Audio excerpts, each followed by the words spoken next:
विश्रांतीनंतर पुन्हा एकदा आपले स्वागत. आपण पाहता पोस्टकडे. जागतिक महिला दिनानिमित्तानं प्रेस क्लब ऑफ मीडिया सेंटरच्या वतीनं पत्रकार महिलांसह मातृपितृ दिन साजरा करण्यात आला. ज्येष्ठ पत्रकार राही भिडे यांच्या शुभाशय यावेळी महिला पत्रकारांना गौरवण्यात आले.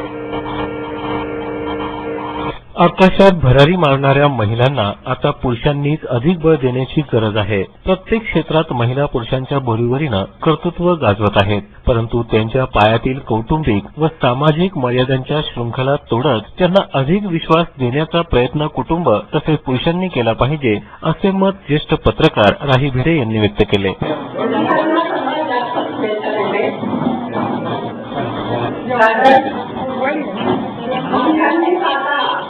आकाशात भरारी मारणाऱ्या महिलांना सहकार्य करण्याची गरज आहे. त्यामुळे मी पोलिसांना पण शुभेच्छा देते. मी पुढे यांचे खास आभार मानते, कारण त्यांनी हा कार्यक्रमासाठी मेहनत घेतलेली आहे. कार्यक्रम त्यांनी करापासून दुसरं म्हणजे त्यावेळेला त्यांनी मला बोलवलं, मला आपल्या सगळ्यांना सांगितलं की मी कार्यक्रम माझ्या पाठीच्याबद्दल करून इथे आले आहे आणि तो वतीला लावण्यासाठी त्याची पुण्यनगरीच्या कर्मचाऱ्यांना, पुण्यनगरीच्या सगळ्या स्टाफला, महिला पत्रकारांना भरपूर कार्यक्रम दिलेली आहे. त्याबद्दल मी त्यांचं अभिनंदन करते, आभार मानते आणि पुढच्या वर्षी मी बोलवणार आहे म्हणजे पुण्यनगरीच्या वातावरणाला सर्वांना त्यांच्या माता पित्यांना सगळ्यांना इथे माझ्या मिळतील आणि अपेक्षा पण ती व्यक्त करते. खरं सांगायचं तर मला खरंच आनंद झाला. एक वेगळ्या प्रकारचा कार्यक्रम इथे बघायला मिळाला. नाहीतर नंतरही कुणी एवढा महिलांचा कुटुंबियांचा सत्कार करत नाही. इथे आज विचारपीठावर वगैरे डॉक्टर धर्माधिकारी यांचा बोलवणार सर्वबाईंच्या सगळे मान्यवर थे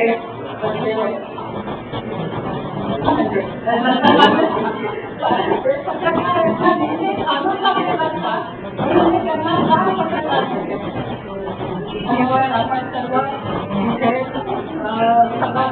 इथे या कार्यक्रमासाठी उपस्थित राहिलेले सगळ्यांना मुलाखती आहे. आता इथे ज्यांचा सत्कार झालेला आहे ते खरोखर सत्कार करण्यास कसे पात्र आहे, त्याचं महत्वाचं कारण असं आहे की माझ्या पिढ्यांनी आज सिनेमा करायला पाहिजे, त्यांच्या पत्नी आहेत त्यांची पण धन्यवाद करायला पाहिजे. कारण जसं सकाळी 10 ते 7च्या आत घरात महिलांना अपेक्षा केलेली असते, तशी सगळ्या पत्नी आणि सगळ्या माता पित्यांची अपेक्षा असते की आपला मुलगा आपला मुलगा वेळेत घरात यावा. पण पत्रकारांना ते भाग्य नसतं आणि त्यांना ते भाग्य नसतं म्हणून तुम्हाला ते भाग्य नसतं. त्यामुळे मी तर असं म्हणेन की घराच्या आल्या आपल्या घराला वाटा म्हणणारे जे पत्रकार आहेत त्यांच्या घरच्या कुटुंबीवर मात्र अन्याय होतात म्हणून ते भाग्य असतात. तर त्यामुळे हा व्यवसाय केवळ महिलांसाठीच नाही तर पुरुषांसाठी सुद्धा अतिशय वेगळा असा हा व्यवसाय आहे. आणि या व्यवसायाचं आणखीन एक आहे की पत्रकारांवर सुद्धा म्हणजे महिला पत्रकारांवर नव्हे तर त्या पत्रकारांवर सुद्धा खूप अन्याय होत असतात. आणि ते अन्याय असे आहेत की आता इथे त्याची चर्चा झाली की त्यांना सगळ्या वैद्यकीय सुविधा ह्या सुद्धा बरोबर मिळत नाही. मी शासनाच्या संकल्पप्रमाणे पत्रकार कल्याण विभागात काम केलेलं आहे आणि त्यावेळेला खरं म्हणजे शासनाचे सगळेच कार्यक्रम जे असतात ते आपण त्याच्यातले 100% कधीच वापरतो की राजकीय पत्रकारितेत आलं पाहिजे.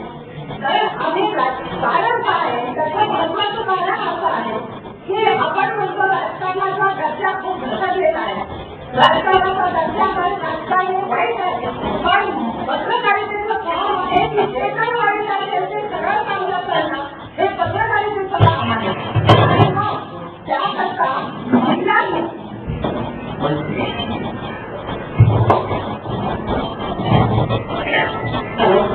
आणि त्याकरता मी म्हणते की की जास्तीत जास्त महिलांनी राजकीय पत्रकारितेत आलं पाहिजे. राजकारणाचा दर्जा घसरलेला असेल तर त्यांना सरळ वाट दाखवणे आपलं काम आहे. आपण जर या पद्धतीची पत्रकारिता केली तर राजकारण सुद्धा काही अंशी चांगल्या पद्धतीचं होऊ शकतं. कारण काही राजकारण्यांना एक प्रकारचा ठाक मी अनेक ठिकाणी जाते जिथे मला मेगा 25 वर्ष तुम्ही राजकीय पत्रकारिता केली, तुम्हाला राजकारणाचा अनुभव कसा आला?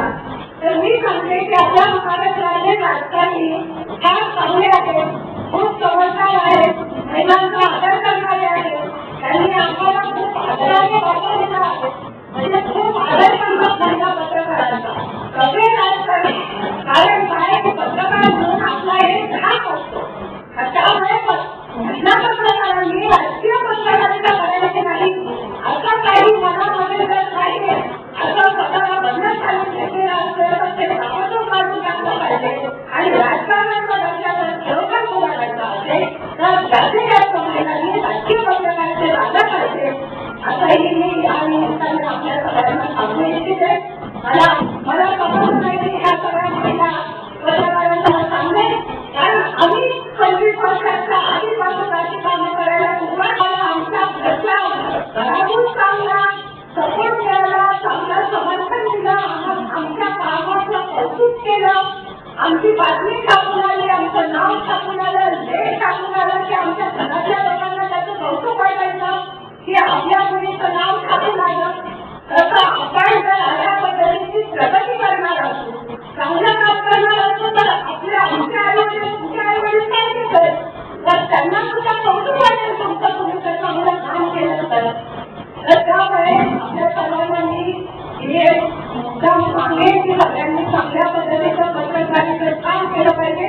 आणि दुसरं आणखी एक महत्वाचं मला या निमित्ताने सांगायचं आहे की दर वेळेला मुलगी झाली 12वी झाली की तिने कुठला विषय घ्यायचा. म्हणजे तिने मेडिकलला जायचं का इंजिनिअरिंगला जायचं अजून पण असंच आहे. आता आपण म्हणतात की मार्केटिंग करायला जाणं, ऍडव्हर्टायझिंग करायला जाणं, पण पत्रकारिता करायचं सगळं म्हणत असतं. म्हणजे पत्रकारिता करायचं हे ध्येय तुमचं नाही. म्हणजे पत्रकार करायचं म्हणजे काहीच मिळालं नाही तर पत्रकार राहायचं हे काय करूची बरोबर नाही. कारण तुम्ही सर्व काम करणार म्हणजे पत्रकार खायचं असं जर तुम्ही स्वतः ठरवलं आधी जर तुमची महत्वाकांक्षा असेल तरच तुम्ही चांगले पत्रकार होऊ शकता. म्हणजे तुम्हाला काहीच माहिती मिळालं नाही म्हणून पत्रकार व्हायचं हे आता नावाने.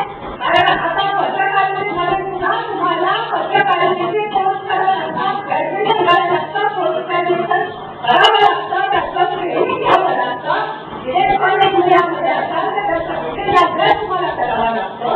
त्यामुळे पत्रकारिता क्षेत्र अशी काही वेळेला सुरू करण्यासारखं नाहीये हे आधी पहिल्यांदा लक्षात घेतलं पाहिजे. आणि आपला हा व्यवसाय हा विशेष व्यवसाय आहे म्हणून याचा आपल्याला अभिमान सुद्धा वाटला पाहिजे. त्यामुळे आपण सर्व महिला त्यांची सुरकुत चाललेली आहे. राजकीय व्यवसायाला कळेल की नाही असं काहीतरी दिसतंय. राजकीय पत्रकारिता केली पाहिजे, राजकारणाचा दर्जा सुधारला पाहिजे, सगळ्या प्रकारचं काम करायला पाहिजे. तुमची नावं छापून आल्यानंतर तुम्हाला त्याचा अभिमान वाटतो तसा तुमच्या कुटुंबियांना सुद्धा वाटेल. पण तुम्ही तिकडे काम करायला जाणार तुम्ही एके फायद्याने घेणार नाही. त्यांना वाटेल ही कशी पत्रकारिता घेणार म्हणून काही त्याचं नाव येतं, कधी तुमचं त्याचं नाव येतं, आमच्या मुलीचं नाव येतं. तुम्ही ती मेहनत केली तर तुमची नावं सुद्धा चांगली आहे. तुला पण मला प्रोत्साहन मिळेल. याचा म्हणून आपण सर्वांनी इथे बोलवलं.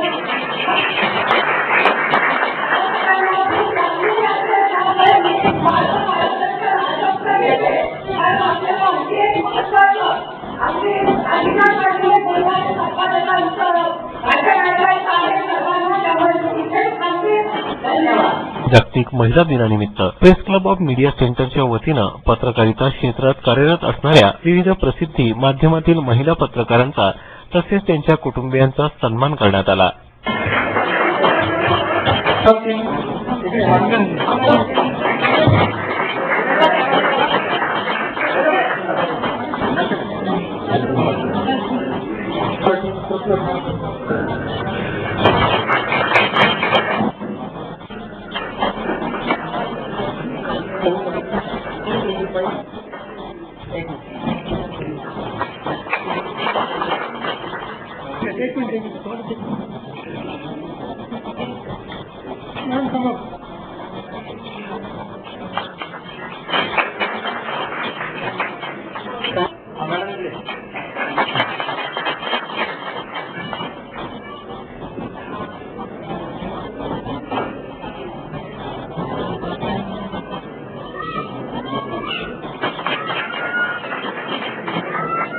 सैनिक लोग पड़ गए हम लोग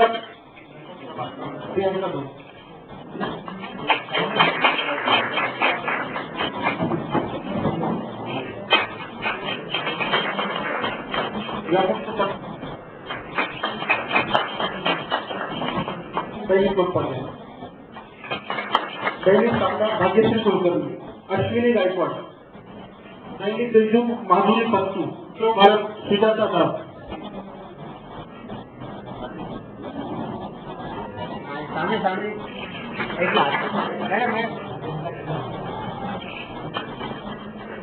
त्यांचे संचालक आहे नाशिक तालुका ज्योती सूर्यवंशी,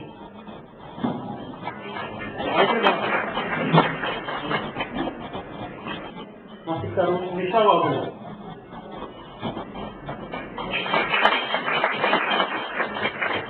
नाशिक तालुका सुवर्ण कामणे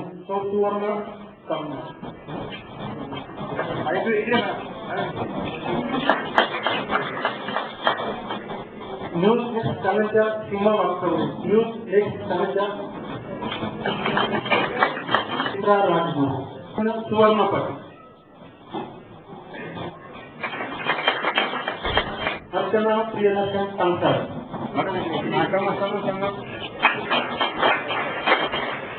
विलासराव सूर्यवंशी, शैला विलासराव सूर्यवंशी,